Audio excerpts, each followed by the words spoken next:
Business Focus, brought to you by KCB. KCB, making the difference.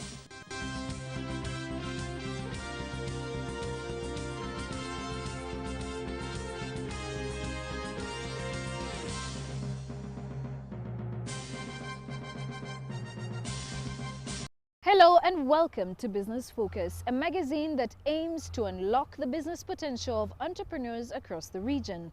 We support speedy growth and development in entrepreneurship by seeking practical solutions to problems affecting your businesses and discovering and exploring unique business modules beyond East Africa. On this week's show, we get to discover business opportunities in the tourism industry in Kenya and Burundi. We feature a Kenyan entrepreneur who has ventured in ecotourism in the Masai Mara. Do continue to send in your feedback on the show using our SMS number 8041 or our email address bf@standardmedia.co.ke. I'm your host, Joy Doreen Bira.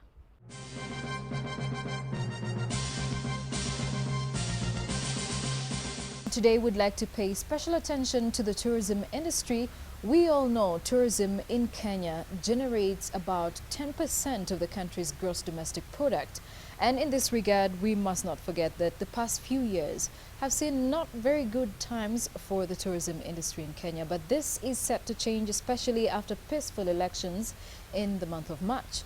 And joining us to discuss tourism is the Managing Director for Kenya Tourism Board, Mr. Muriithi Ndegwa. Thank you so much for joining us. Yes, and would like to know, over the past few years we've seen some turbulent times for Kenya, but let's just talk about tourism in Kenya for the past few years. The actual election in March this year, there was a dip between January and March this year. So the fact that we had a very successful and peaceful general election in March 2013, this gives us a benefit in the sense that internationally, especially because of what had happened in 2007 and 2008, people now view us with that positive aspect, with that positive outlook.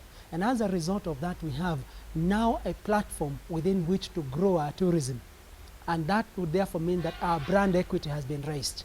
Then if you look at the tourism product per se, we have diversity in terms of the tourism product. We are a multi-product destination. From the beach and wildlife safari I've talked about, from birding to ecotourism, to sports tourism, culture, heritage, MICE, which is meetings, incentives, conferences and exhibitions, to a whole range of other diverse products. And like some of the other destinations in the world, it can only talk about maybe one or two products. How is Kenya supporting ecotourism in the country currently? Ecotourism in this country, first and foremost, we need to understand what it's all about. It's all about responsible tourism in areas or in a natural setup where you're also looking at conserving the environment, ensuring that there's sustainability, and also ensuring that both the visitor and the communities of those areas benefit from the tourism-related activities. In Kenya, we are fortunate to have a society which is under the umbrella of Kenya Tourism Federation called the Ecotourism Society of Kenya. Now, this is a society or is an organization under the Kenya Tourism Federation that deals with responsible tourism from an eco perspective. That means ecotourism. We would also talk about the lodges and the tented camps that are within those community-based tourism ventures or within those game reserves that are doing things in a responsible manner for purposes of sustainability of tourism. You'd also talk about perhaps even the tour vehicles that are doing or engaging business in a way that they are conscious of the fact that tourism is not just for today. There's also got to be posterity. And you'd also talk about hoteliers also that are doing things in a responsible manner. So it's actually the whole chain, the whole value chain, where you're doing things in a way that it is responsible, you are maintaining sustainability for past purposes of posterity and for future. What is KTB doing to exploit tourism in the regional market? As Kenya Tourism Board, we have gone ahead to work very closely with the private sector. This is the tour operators, the hoteliers, the travel agencies, and all who are involved in selling Kenya as a destination so that we can tap in more people from the neighboring markets. We've done that by sending roadshows, for example, to Uganda, to Tanzania, to Ethiopia, to Rwanda, and so on and so forth. We also do a lot in terms of above the line advertising and also below the line advertising, where we partner with strategic institutions, for example, like the media. We also do work very closely with a national carrier. And recently we actually signed a partnership agreement based on marketing, where for 1 year, Kenya Airways and KTB are going to work very closely together to leverage on the strengths of each and every of the institutions. How is Kenya maximizing on the shared wildlife across the region? We have moved away from that aspect of just spotting the animals to the experience. And this is where I talked about the warmth and hospitality of the Kenyan people. When you take a tourist to a place like Masai Mara, and you say to them, this is a lion, and then you give more details about the lion in terms of its habitat, in terms of all aspects that to do with the animal, you see, you are giving more than what ordinarily the tourist perhaps may be looking for. And this is where that uniqueness comes in, because Kenyans world over, we've been known to be warm and hospitable. And all this presents a unique selling proposition to the tourist who's going to come to us.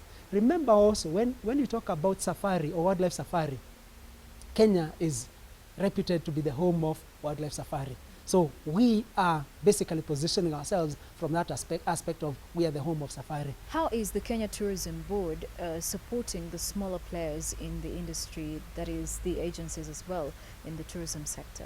We have a full-fledged ministry dealing with the tourism. We have the National Tourism Board, that's KTB, and we also have other auxiliary institutions that deal also with tourism, like I said, KWS, Kenya Tourism Development Corporation, or Tourism Fund, and so on and so forth. There are many of them. And then also from the private sector perspective, we also have the tour operators, the travel agencies, and so on and so forth, and the hoteliers who also deal with tourism. Now, when you go to the tour operators, they fall under an organization called Kenya Association of Tour Operators, KATO, which is affiliated to Kenya Tourism Federation. Then you also have the Kenya Association of Hotel Keepers and Caterers, KHC, which deals with accommodation facilities and so on and so forth. I would say that this is an area that when one thinks about investment, there are opportunities that come in. Kenya has since adopted devolution, and we're now currently in a devolved system of governance. But with the current structure and, you know, the 47 counties that we currently have in the country, how are we maximizing tourism and also promoting tourism across the country, and not just concentrating on the key areas in the tourism sector? Let me say that first and foremost, the whole aspect of devolution is very good, because we now have the 47 counties, and each and every of the counties, it will be expected that they will come up with their own showcase in terms of what is their attribute, what is their unique attribute as far as their county is concerned from a tourism perspective. Now, for us as Kenya Tourism Board, our role is to market the entire country, all the 47 counties. So we have the global marketing perspective of marketing the entire country. And then we also will be working very closely with each and every of the county to showcase what is unique about that county. What incentives are geared towards improving the status of small, medium enterprises who are involved in the tourism sector? One of our sister parastatals, that's formerly called the Kenya Tourism Development Corporation, their mandate is to facilitate and to support establishments in terms of providing financing and so on. And this is these are some of the things that they have been doing in terms of helping some of the establishments to be able to up their game in terms of refurbishment, and also to come up with new facilities, as it were. The government also came up with a raft of incentives geared towards promoting tourism in this country, from duty-free waivers on some certain classified tourism-related investments to implements also that are involved in tourism. And I think this has gone quite way in terms of helping the country to get more of the tourism establishments being put up in this country, from the lower level to medium level, and even to the big brands that are coming to this country, the Kempinskis, the Radisson Blues, and so on and so forth. Thank you so much, sir, for speaking to us. It was an honor having you at KTN. Thank you very much, too. Well, that was the Managing Director for Kenya Tourism Board talking about tourism, the industry, and just about how much opportunity this industry has for Kenya, as well as marketing tourism of Kenya outside the country. We've also learned that the small, medium enterprises, what they need to know when they are ready to kickstart their businesses in the tourism sector.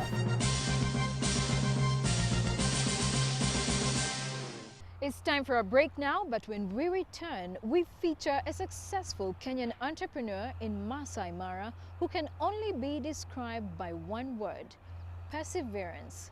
Don't go away.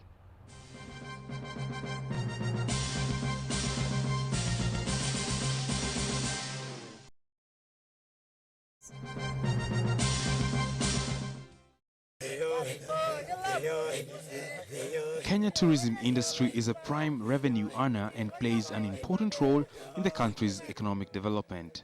Kenya boasts of scenic beaches, wildlife and diverse cultures which give visitors a remarkable experience. The budding industry has continuously presented numerous business opportunities to various entrepreneurs in the tourism sector. Meet Kinyanjui Kuria, a former Gikomba Market second-hand cloth dealer whose life can be described in two words: focus and determination. Professionally, I'm a shoe designer. I used to work with McQueen Shoes. I came up to Joyce Shoes, which was owned by Mishuki. And that's where I hung my, I will not say the boots, I'll hang the knife, the cutting knife for the designing. And I decided to venture elsewhere. And you'll be surprised, I ventured into Mutumba business when it was illegal to do Mutumba. After past years of selling Mitumba clothes and later being introduced by his aunt to tourism, I ventured into the tourism as a driver guide. today he tells a different story, that of life transformation. Starting for my own company, that was, I would say, just luck, because everybody would have liked to do that. It's just meeting the right people. So when I met with these people, then my co-director, then they were ready to give me business, and that's how it started. Today he co-owns the Olumara Tented Eco Camp situated at the Masai Mara Game Reserve. Kinyanjui Kuria and his associates secured a loan which enabled them to lease land and construct the camp between 2006 and 2008 at a cost of 160,000 euros. A rope suspension bridge across the Olare Orok River offers an adventurous entrance to the high-leveled camp embraced by a bushy gorge and designed to blend with nature. It's not registered as Orumara, it is registered as Oruarumara, meaning the leopard. So, but initially that was we looked for the name of the leopard because we found a lot of leopards here when we started construction. And it was until that we opened for business that we realized Oruarumara is it's a difficult name. The camp has adopted an eco-theme, has 11 tented rooms with an Afro-theme interior which can hold a maximum of 28 guests at every given time. Or inside a tented camp, you feel like you are more in the outside and you are more connected to where you are. And the animals, they feel like they hear and they are doing something different from what they have at home. This offers visitors a chance to experience adventure and touch base with nature. At the camp, visitors get to experience meals in the bush, game drives in the Masai Mara, which enables them to see wild animals in their natural environment. The game drives are wonderful, but as you know, with lunch, dinner and breakfast, people want to do something else apart from just sitting in the car and sleep and go for game drives. Visitors also get to visit the Maasai village where they learn about the Maasai traditional way of life. Visitors also experience a sundowner in the wilderness with a backdrop of the Maasai performance. The business has translated to job creation to members of the neighboring community. We get to involve the community in almost all the activities that we do. We are being a property that the occupancies that we get directly benefits the community. Then as a company, we have a policy of employing local staff. The people we have, I see them buying like motorcycles. I don't know, and also the knowledge. They have furthered their knowledge with the expertise that we've been having, especially from our very knowledgeable manager. So you find like they are getting enlightened in so many ways apart from financially.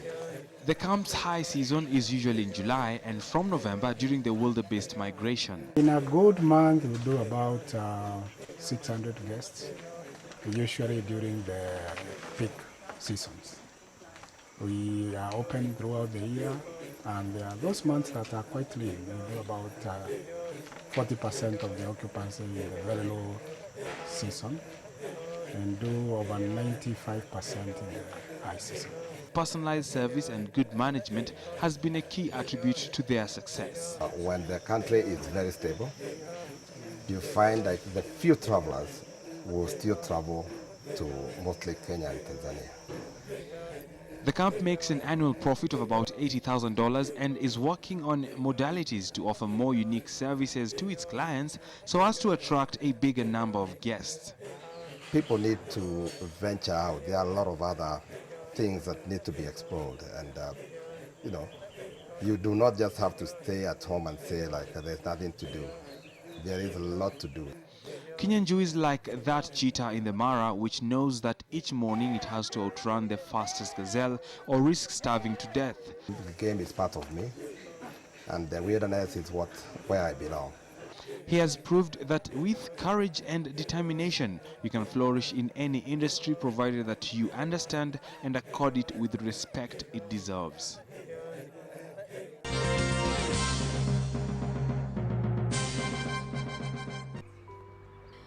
Hotel Club du Lac is a historic monument in Burundi. It was built in 1982 and formerly belonged to the government before the civil war. The building was partly destroyed during the long civil war, then eventually sold off in 1992 to a private investor. We started the reconstruction of the hotel in 2001, and during that time there was a civil war in Burundi. Then we reopened it in 2005, step by step, up to 2008. The hotel was completely opened. Today, the hotel is largely associated with tourist clients and hosts about 80% of the tourists who visit Bujumbura. The nature of the majority of tourists who visit Burundi are usually on work-related missions, including working for non-governmental organizations. It was a slow starting, but then after the UN mission came, then we started getting a lot of visits, people visiting Burundi, some missions coming, so that's when business started really. This implies that there is an influx of tourists during peak times between January and November over the years. The hotel is located on the shores of Lake Tanganyika in Bujumbura. Set within green and lush gardens, the building has been uniquely designed in a W shape, giving all rooms a view of the beach, lake and park. There's a lot of potential tourism in Burundi, which are not exploited now. So everything could depend on the way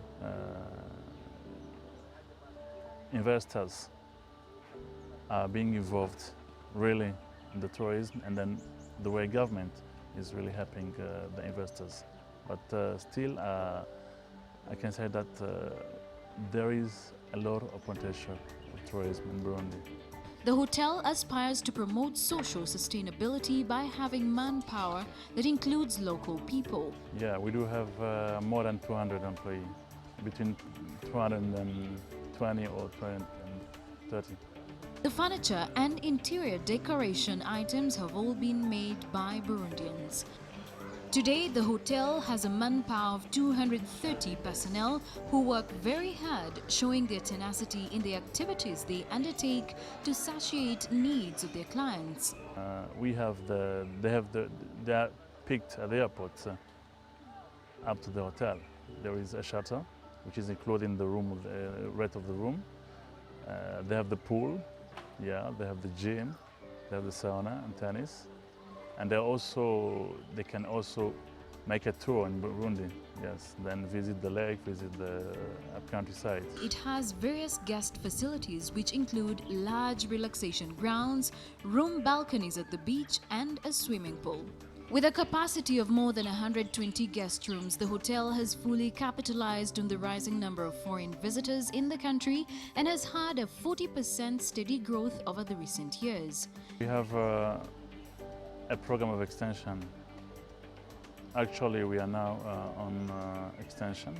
We want to add more rooms according to the demand of the client.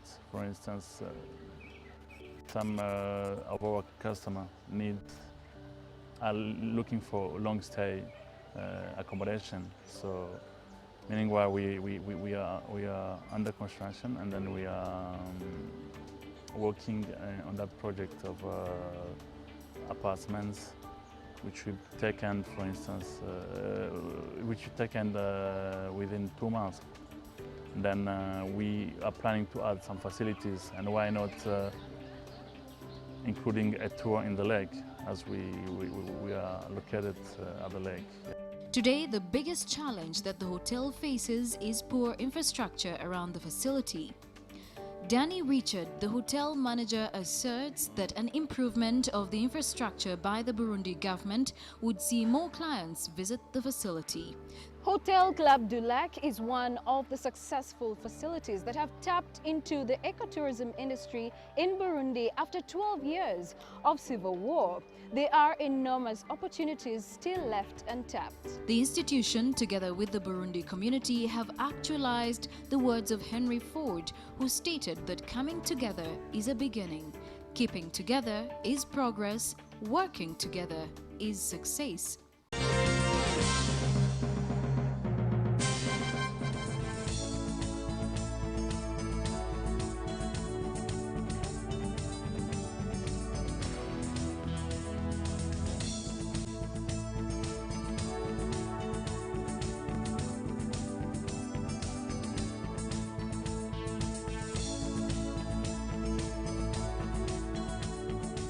Every day in the Masai Mara, a gazelle knows that it must run faster than the fastest lion or it risks getting killed. On the other hand, a lion knows that it must outrun the slowest gazelle or it will starve to death. Now, this only implies that it doesn't matter whether you're a lion or a gazelle. When the sun rises, you better be running or chasing opportunities. Well, that's it on this week's edition of KTN Business Focus. Remember to send us your feedback on our SMS number 8041 or our email address bf@standardmedia.co.ke. Our social media platforms are also open for you to reach us. And I would like to say thank you to the team that has worked with me on this edition. That is Miringo Joffre on the camera, Joel Jamini, the driver for today, and also the producer Isaac Koyombe. Thank you guys, and the rest of the team at KTN would like to say thank you so much. My name is Joy Doreen Bira. Have a blessed night.